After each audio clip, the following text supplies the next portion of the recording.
Well, good afternoon and welcome to Deep Fried Planet. I'm your host, Pat Thomas, and today we are talking about creative protest. Only a few years ago, I would have said that the art of protest was largely dead. People seemed too disinterested or overwhelmed by the scale of problems we faced to take any kind of direct action. And then suddenly there was this explosion of new direct action groups scaling buildings and chaining themselves to fences and pitching tents in inconvenient places and producing clever graffiti, even chucking goo at politicians. But in the midst of all this, there was also film, there was dance, there was performance, there were viral videos and culture jams of all kinds. Now, it's the latter we're focusing on today, and whether you agree with all the tactics or not, what is clear is that there is currently a renewed interest in civil disobedience and direct action. And my guests this afternoon are on the leading edge of where art meets activism. They are John Jordan from Liberate, Tate, the group which is trying to get the Tate Museum in London to end its toxic financial relationship with BP by 2011. And also in the studio, director Emily James, who has spent the last couple of years filming some of the UK's biggest eco-troublemakers for her film Just Do It, the example of which she hopes will encourage more of us to be troublemakers as well. Welcome. Thank you. Emily, I'm going to start with you. Tell me, why should we celebrate troublemakers? Well, I'm actually going to take a bit of a page out of JJ's book on this one, because he made a point last year, which I thought was really valid, about how the number of things that we take for granted in our life these days that were actually won by troublemakers in the past. I'm sure, JJ, you can probably do a better job than I of reeling them off. Can you give some examples? Well, I think, even women wearing trousers. I mean, Emily, you're wearing trousers right now. I mean, that was something that was won through civil disobedience. Women started wearing trousers, and some of them were killed for it. So it's not just the things we know, like women having the vote or trade unions or the right for an 8-hour day. All these things were won because people refused, they disobeyed, and often in very creative ways, not simply walking from A to B with a placard, which doesn't really change things, as we all know here. No, it doesn't, yeah. And I think that's, as a woman, that's something that I continually come back to. You often have conversations with people who say, well, there is no such thing as progress, nothing ever gets any better, what's the point of fighting these things anyway? But, I am empowered as a woman in a way that I simply wouldn't have been 3 generations ago, and I really owe that to the hard work of women who demanded that and didn't take no for an answer. But with women's liberation, and I agree with you, because the very first protest that I ever took part in was trying to get to be able to wear trousers at school when I was a youngster. So, I've always been that sort of personality. In fact, I was kicked out of Brownies for that very sort of thing. But it was a very obvious sort of injustice. It was right there in our face all the time. And the problem with climate change is a lot of it is still quite invisible. So how do we get people to care? How does this form of activism kind of penetrate the heart of this problem? Well, I think that's exactly one of the hardest challenges that we're facing at the moment. Climate change, as well as a lot of the other really massive social injustices that are going on around us, the system has become that little bit more complicated. Everything's become sort of hidden away from us. The injustices aren't quite maybe as obvious, and they're removed. They're often at a distance, so that they're physically sort of separated from us. They're happening in other countries, they're happening elsewhere, and that it does really, you have to kind of get people to wake up and take the blue pill or the red one, whichever one it was. But I think the other thing which is interesting about the movements, things like Climate Camp and so on that we're all involved in here, is that it's not about just saying no to this kind of slightly invisible injustice. It's also about saying, well, actually, to get rid of climate change actually means having a better life. And so for me, the key is when we bring creativity and resistance together. So we say no, we don't want more coal-fired power stations, we don't want more third runways and so on, but we create an alternative at the same moment as we say no. So the Climate Camp is I think, fantastic example of exactly that, where you're saying, look, life where it's self-managed, without bosses, without politicians, where we self-manage them ourselves, where we have an ecological lifestyle, where we're living much closer to our communities, much more locally.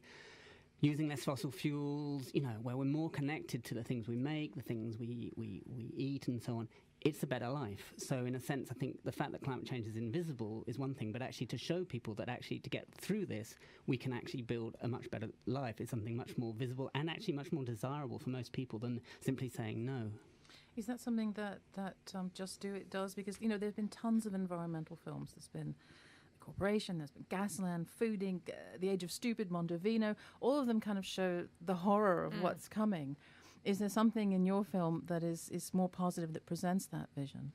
Yeah, I mean, I think that's one of the things that really it separates Just Do It from a lot of the other climate change films, if you can kind of grab them all in one basket like that. But what I really hope will happen with the film, I mean, a lot of those films that you reeled off, essentially you come out of them with your head in your hands, just thinking, oh God, how am I going to get through the rest of the day? It's just that you really get depressed and overwhelmed by the scale of the problem, and that's important. It's important for people to get the real truth and be told what's really going on. And it motivates people to do things and to change things. But I think that what we hope with Just Do It is that really there aren't a lot of people sitting around in the film talking about whether climate change is happening or not. It's about people who are really going out there and trying to do something about it. And it's an action film, really. We show people doing things, and in some cases being very badly behaved. In some cases being rather badly behaved, yeah.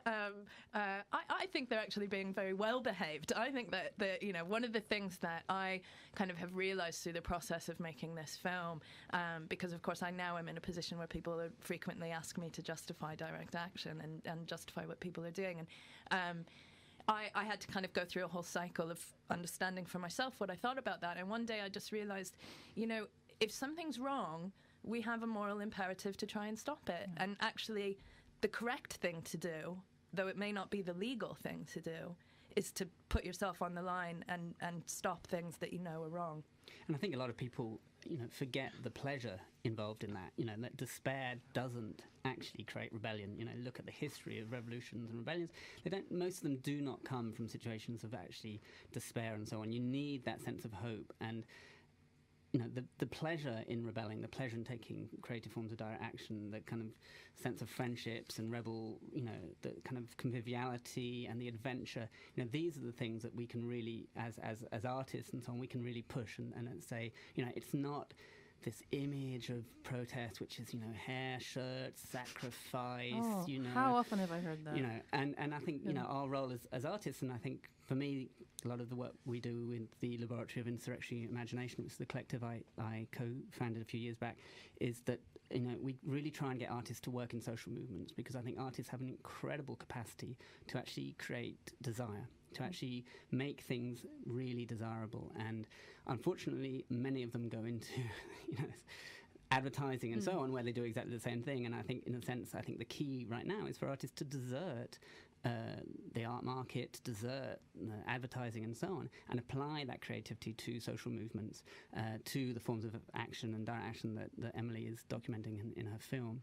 And I think that kind of sense of play and fun and and the fact that working together in communities and kind of having groups that you are engaged in these problems with and kind of working together to find solutions. One of the things that the film, I think, that I hope will show is that can be enjoyable, that can make you actually feel much better about your place in the world. That for those of us who do kind of understand just how far, how far gone the world is in some ways and how bad the situation is, that can be a huge weight on your shoulders and it can be really depressing. But when you start actually working with other people and having fun at it and play and doing all of those things, it improves your own quality of life as well as everybody else's. That's the interesting thing for me about this type of protest.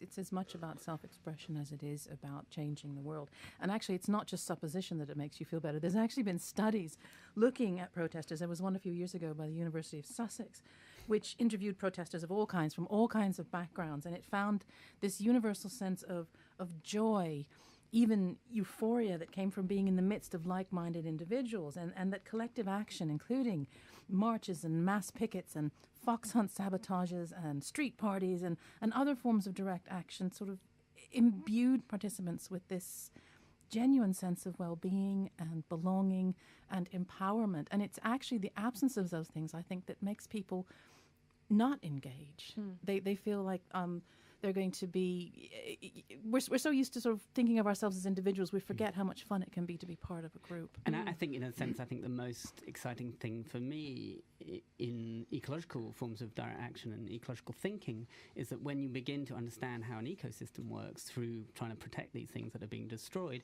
you begin to see that actually these things are, nature, our world is completely interdependent.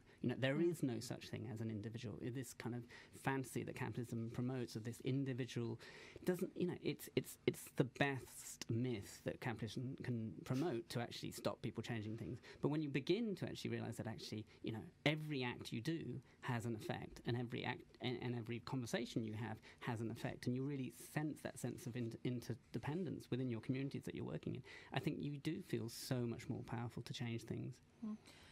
I guess if I were to play devil's advocate for a moment, I mean, the appreciation of art is often very deeply personal.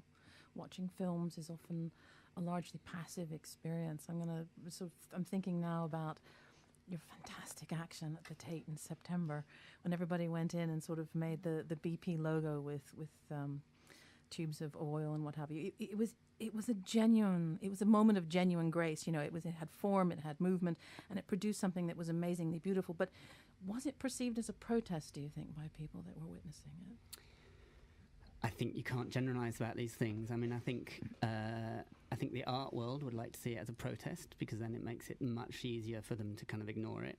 And I think these things are contextual. I think the average person who was looking down from the side of the turbine hall probably thought it was art for a moment, and then maybe thought it was protest. And I'm really interested in actually these spaces where you don't define things in a way. And I think that's a lot of the work we do is to try and create these kind of moments of rebellion where people recognize, as you say, the grace in it, the poetry in it, but also that are pragmatic, that actually change things, that actually block something or actually have a symbolic effect in terms of, in that case, ruining the brand of the Tate. So I think to merge that kind of poetic and that pragmatic together and have these moments where you don't know whether it's a protest or whether it's an artwork, and that's when you start to really open things up, because people already have loads of baggage. They know what an artwork looks like. It should be in a museum or a gallery, probably in a frame. They know what a protest looks like. There should be probably a banner or a placard saying no. And people have all this baggage, which just gets in the way. I mean, art gets as much in the way as protest does, and I think we have to find these kind of spaces in between where you see something extraordinarily graceful and powerful that makes a change. And is it the same with film? Is there a way that is there a space in between where you can start to define film as something other than a passive form of entertainment? Well, I think film has a kind of magical ability to be both didactic and emotive at the same time, and it's one of the things that I really love about working in the film medium. You can teach people something, you can impart information, you can show them a new world, but you can also move them emotionally at the same time, and that kind of allows them to go on a journey. Being a filmmaker, I think, is you often kind of go through this experience where essentially you're leading an audience through a series of images or through a series of events or through meeting a series of characters, and you're hoping that they'll come to certain conclusions along the way, but you can't really tell them what conclusions to come to. So it's an interesting kind of journey to try and go through with people. And with any kind of self-expression, you're kind of filtering that through your own vision as well. Absolutely. Do you ever have moments when you wonder, is my vision right? Oh, have I got yes. Every moment. Yeah. But I think humility, generosity and humility are key values in these movements, and I think they're things that our culture are constantly, seeing as we shouldn't be generous, we shouldn't be humble, and actually I think they're absolutely key to an ecological kind of life in a sense, and I think that humility of always doubting is also part of the fuel for our creativity, I think. It's completely against culture as well, because particularly if you're in the media, you're supposed to be confident all the time and never question yourself. I think that's really poisonous, actually. Yeah. No, I think that's absolutely right. I think that there's an interesting kind of development away from, actually kind of comes back to where we began, from a very masculine kind of way of approaching the world to a slightly more feminized way of being willing to engage and listen and wonder about whether you might be wrong or not occasionally. Yeah, that's a good point. And, even if this is all wrong, and, I would say even if we have no chance of avoiding catastrophic climate chaos, or if we were all wrong all the time, which I think is very unlikely, but even if that was the case, it would be worth doing it because you have a better time working with a load of people who want to rebel and have adventures and share things and live in that kind of generous spirit. So, even if we were wrong, it's worth those moments of direct action and rebellion. I suppose the thing that concerns me a little bit is, it's harder these days, I think, to take direct action. It's harder these days to protest. We have laws now that can turn people into terrorists if they speak out in the wrong place at the wrong time. Do you feel that resistance from people when you're encouraging them to get out there and really make their voices heard? I don't know. That's an interesting question. I guess essentially is the law keeping people from saying what they have to say? I mean, it's quite a lot of hard work getting arrested a lot of the time. It really is. The bureaucracy is an absolute nightmare for people who are doing this on a regular basis. And that's, one of the things that's interesting that there are a couple of people who I filmed with a lot in the last couple of years, been arrested quite a lot, who at the moment are saying, I just can't get arrested again. It's too much bureaucracy. Mm. It's too, the community service time is really quite grueling, that sort of thing. And that's an interesting thing because I don't think that's when people kind of go, ooh, I can't do that, that's illegal. They don't think to themselves, oh, it's going to be a real pain when I have to go do all that community service. They just think, oh, it's illegal. I can't do it because it's illegal. And that's a kind of fascinating thing that people are just controlled by this idea that it's illegal. I'm going to get into trouble, even though they don't really have much idea of how much trouble they could even potentially get into. Yeah, I think the fear is huge, of getting involved in these kind of things. And actually the fear it's fear of losing things, fear of losing your job, fear of losing, your house or all these things, which, is on one level is an unrealistic fear because I know people who've been arrested, more times than I could count and, still have a job and so on. But there are some pretty horrible things, like your insurance can be invalidated if you've got a conviction of any sort and things like, these things that you don't really think about that do end up making your life quite difficult if you regularly. So I think that the other side of it, in a way, is more people doing things that are maybe less incriminating, and I think that's a kind of fascinating area. I really fell in love with the subversively moved Tony Blair's book Facebook campaign. For those who didn't know about this, there was a Facebook campaign to encourage people when Tony Blair's book came out to move it to the crime section of the bookstore and then take a photo and then post it on the Facebook group. And there were 10,000 members within the first week on this group, and it was really active and it was really kind of hilarious. Now there's this teeny little act of subversion that people aren't really going to get into any great trouble for. So it's something that thousands and thousands of people could participate in really easily. And the other thing to remember is these movements happen because some people do the illegal stuff, some people do the legal work, some people do the cooking, some people do the support. These movements, they're based on a huge amount of people who are not going out there in the front line and are just as important. Yeah. And I think the danger is always showing, and I hope your film in a way shows this, is the danger is always showing the front line heroic, activists, and actually forgetting all the people that do all the support work, who are the unsung heroes, who sit at computers and work out all the the intelligence around what is that company, where are their headquarters, and all that stuff, which is not glamorous work. And I think it's very important to remember those jobs, which anyone can do. Yeah, and to acknowledge that everybody has their own skills. I sort of cheer from the sidelines. I'm not built physically nor emotionally to scale the Houses of Parliament, but I appreciate the people that can get up there and hang those banners and breach security and just are clever enough to do things like that. And I will be the one who will be, trying to write something clever about it later and hope that is some sort of contribution to it. Absolutely. I think that is a major contribution, and it's one of the kind of goals that I have with Just Do It and taking this film out to a wider audience. It's to, I think it's entirely likely, as you began by saying, that the film will encourage more people to be troublemakers and get out there and kind of get involved with things. But I think more so what we hope is that the film will encourage people to vocally support those people who do it, to be much more actively out there supporting people, because one of the things that's really sad is when you have a group of activists that'll work really hard to do something, and then the public response will be quite critical, because there are people who kind of jump right on the comments section of the article about them and write the most horrific, mindless, idiotic things, but nobody comes and defends them as well. And I think that if there was more of a culture of defending people and making it clear to the wider public that you do appreciate what they've done, that would help the entire movement.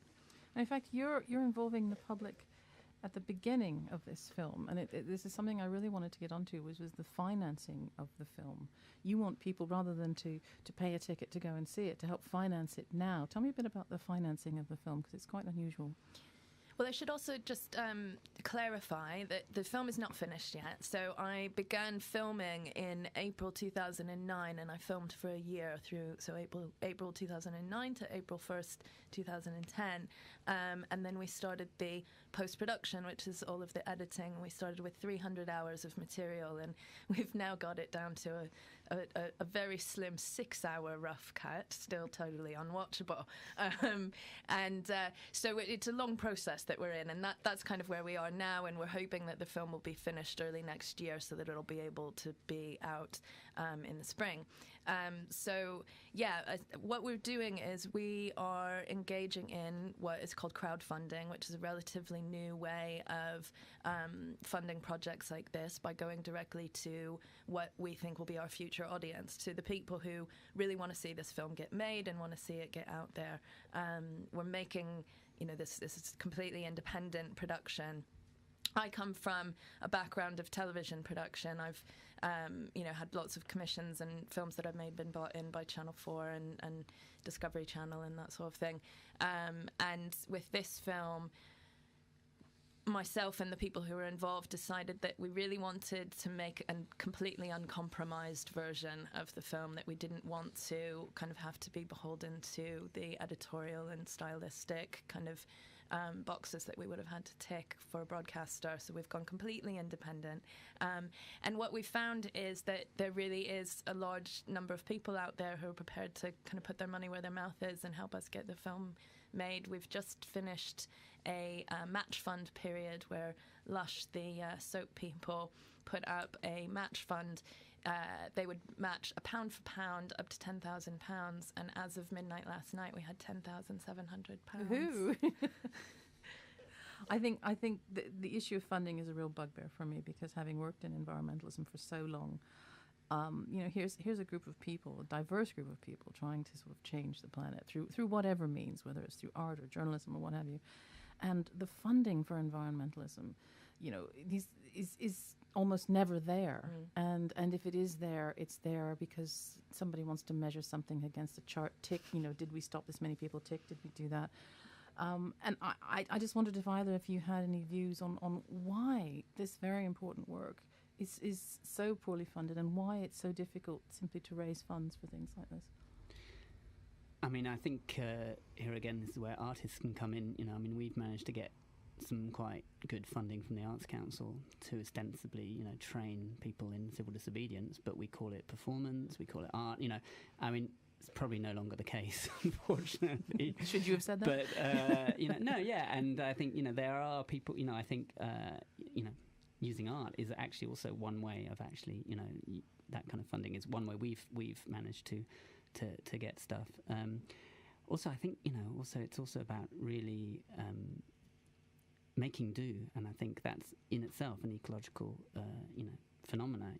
So actually, recycling everything, stealing things from rich people, all those things which are, very ethical things to do, and actually mean you don't in the end have to, raise as much money to do your projects, and trying to live lightly, trying to live, with the least amount of stuff, which is not easy, especially when you're living in London.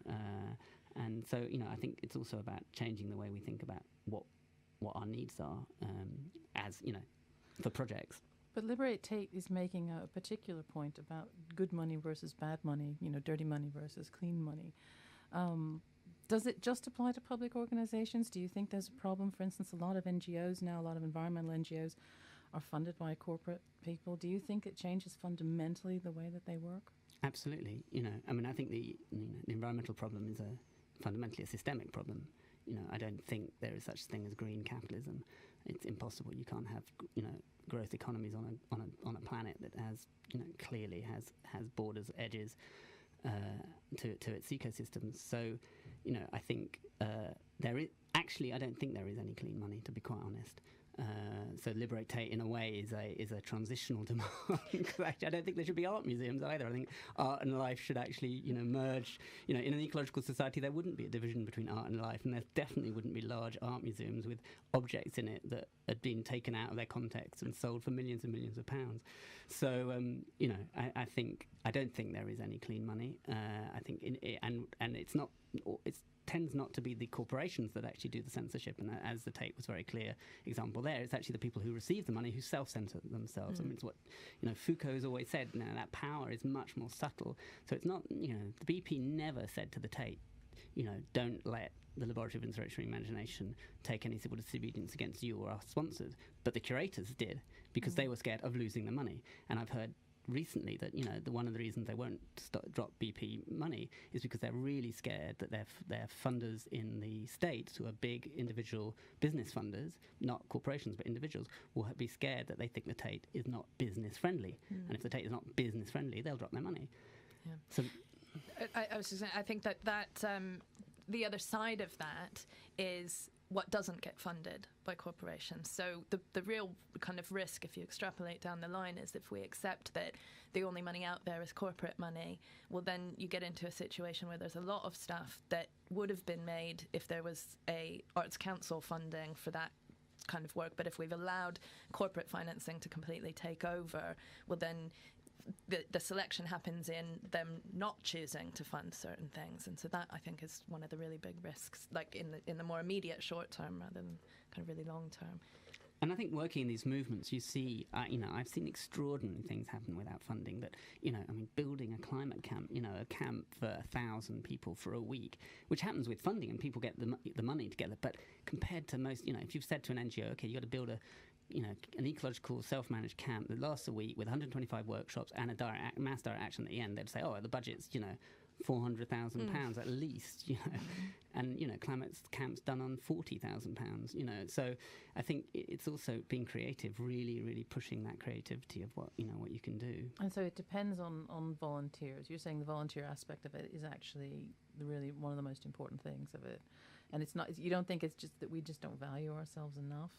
I think people in the activist community, and this is not unique to the activist community, volunteer sector as a whole, people are willing to do something because they care about doing it. They're probably going to do it anyway, whether somebody is able to pay them or not, or they're going to get close if they can. And I think that, taken as a whole, we do kind of as a society take advantage of those people. We rely on them and we undervalue them and we don't reward them as much as we should. And that's something that we really need to address in a general way. And the flip side of that is people who aren't prepared to do stuff unless they get paid a hell of a lot of money. It's true. It's true. I've never been one of them, though. No, me neither. How confident are you guys? I mean, when you look to the future, I mean, you obviously have a vision of how the world should be, how you'd like it to be. How confident are you that we're going to get there? I mean, for me, when I'm bleak, which happens occasionally, there's a book that a friend of mine, Rebecca Solnit, wrote called Hope in the Dark, and I call it Prozac on Paper. It's a little short book, and it's extraordinary because in it she basically says, the world is fucked. We know that. But the hope is the fact that we don't know what comes next. And that's the hope. The hope is we never know what happens historically. You know, we could have been talking in, August 1989, and I could have been saying, you watch, the Soviet Empire is going to collapse, and everyone would have been going, no, what are you talking about? We never know what comes next.